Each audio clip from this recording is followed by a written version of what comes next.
Hello friends, welcome to my channel daily blog with candy and family. আশা করছি আপনারা সবাই ভালো আছেন। আমি আজকে ফিশ ফিঙ্গার বানাবো। তো আমি ফিশ ফিঙ্গার বানানোর জন্য যেটা নিয়ে নিয়েছি সেটা হচ্ছে ভেটকি মাছের ফিলে। আর এখানে আমি একটা পেস্ট বানাবো যেখানে ধনে পাতা, পুদিনা পাতা, একটা ছোট্ট পেঁয়াজ, দুটো কাঁচা লঙ্কা আর ধরুন 2 ইঞ্চি মতন আদা আর 4 কোয়া রসুন আছে।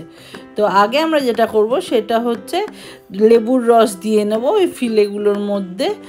আর লেবুর রস ভালো করে আমি একটা গোটা পাতি লেবু দিয়েছি, দিয়ে সেটার রস দিয়ে আগে এটাকে কিছুক্ষণ সব কিছু দিয়ে আগে কিছুক্ষণ ম্যারিনেট করে নেব। আমরা ম্যারিনেশনের জন্য যেটা আমাদের লাগবে সেটা হচ্ছে লেবুর রস আর এই পেস্টটা, যেটা আমরা ধনে পাতা, পুদিনা পাতা যেই দেখালাম ওটার একটা পেস্ট বানিয়ে নেবেন।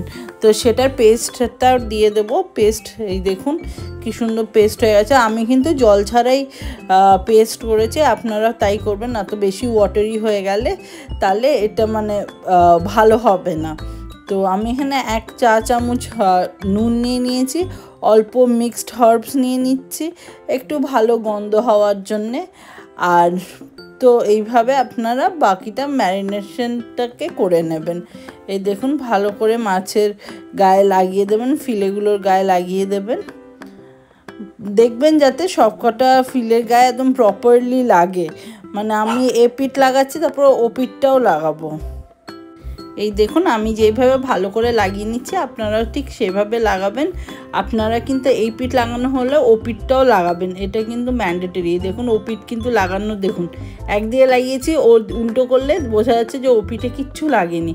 তো দু পিঠেই আপনারা মাছের দু পিঠেই পুরো ভালো করে লাগিয়ে নেবেন। পেস্টটাকে লাগিয়ে এটা 15 to 20 মিনিটস রেখে দেবেন, তাতে ম্যারিনেশনটা আপনার খুব ভালোভাবে হবে। তো এই দেখুন করে নেবেন। এবার এটা একটুক্ষণ থাকুক একটা সাইডে। আমরা যেটা করছি এটা ব্রেড ক্রামসের মধ্যে আধা চা চামচ নুন নিয়ে নিচ্ছি আর অল্প মিক্সড হার্বস দিয়ে দিচ্ছি, যাতে এটা কোটিংটাও যেন একটু ভালো ফ্লেভারফুল হয়। তো এইভাবে ভালো করে মিক্স করে নেবেন আপনারা। নুনটা কিন্তু সম্পূর্ণ নিজেদের স্বাদ অনুযায়ী দেবেন। আমি আমার স্বাদ অনুযায়ী দিয়েছি, আপনারা আপনাদের স্বাদ অনুযায়ী দেবেন। এভাবে ভালো করে মিক্স করে নেবেন। চলুন ততক্ষণে আমরা গিয়ে কড়াইটা একটু গরম হতে বসাই। আমরা এবার চলে এসেছি, কড়াই একটু গরম হতে বসিয়ে দিই, তেলটাও দিয়ে দেব। তেলটা ততক্ষণে গরম হোক। আর আমাদের ম্যারিনেশনটাও এখন অনেকক্ষণ হয়েই গেছে, 20 মিনিট মতন হয়ে গেছে।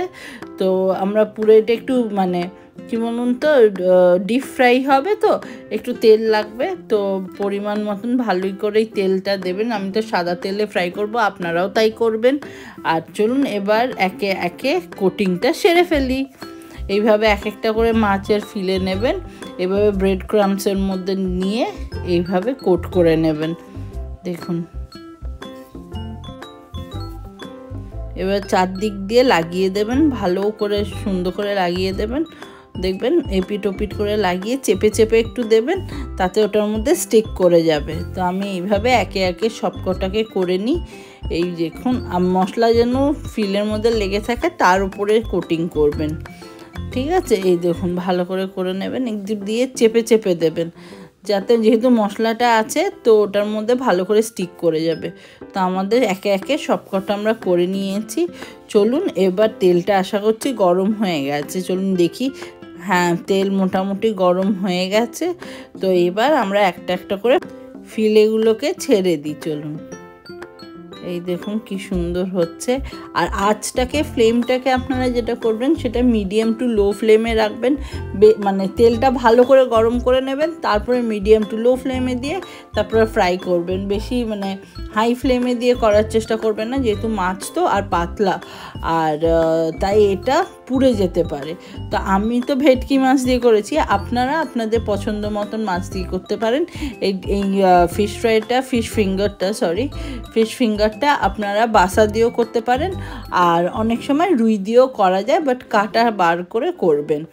তো দেখুন কেমন সুন্দর ভাজা হচ্ছে, এতক্ষণে গোল্ডেন কালারে এসেও গেছে। হ্যাঁ ঠিক তাই, গোল্ডেন কালারে এসে গেছে। তো আমরা এখন একটু উল্টে পাল্টে দিই, তারপরে আমরা নামিয়ে নেব, হয়ে গেছে অলমোস্ট। তো আমাদের প্লেটিং করার সময় হয়ে গেল। এই দেখুন আমি এটাতে প্লেটিং করছি আজকে। খুব সুন্দর একটা কাঠের বেস, আর এইভাবে ফ্রাইটা দেখুন কি সুন্দর লাগছে না। চলুন একে একে আমরা এবারে ফ্রাইসগুলোকে দিয়ে দিই, ফিশ ফিঙ্গারগুলোকে দিয়ে দিই, তাহলে সুন্দর লাগবে। আর আমাদের ভিডিওটা ভালো লেগে থাকলে আপনারা একটা লাইক, কমেন্ট, শেয়ার ডেফিনেটলি করবেন, এটা করতে ভুলবেন না। আর কমেন্টে তো ডেফিনেটলি জানাবেন কেমন করে করলাম আমি, আপনাদের কেমন লাগলো, আর আপনাদের ভালো লাগলো কিনা। আর আপনারাও অন্য কোনো প্রসেসে করলে সেটাও জানাতে পারেন, সেটা আমি ট্রাই করে আপনাদেরকে জানাবো। এইভাবে আপনারা নিজেরাও খাবেন, গেস্টদেরকেও দিতে পারবেন। আর থ্যাংক ইউ, বাই বাই, ভালো থাকবেন, সুস্থ থাকবেন।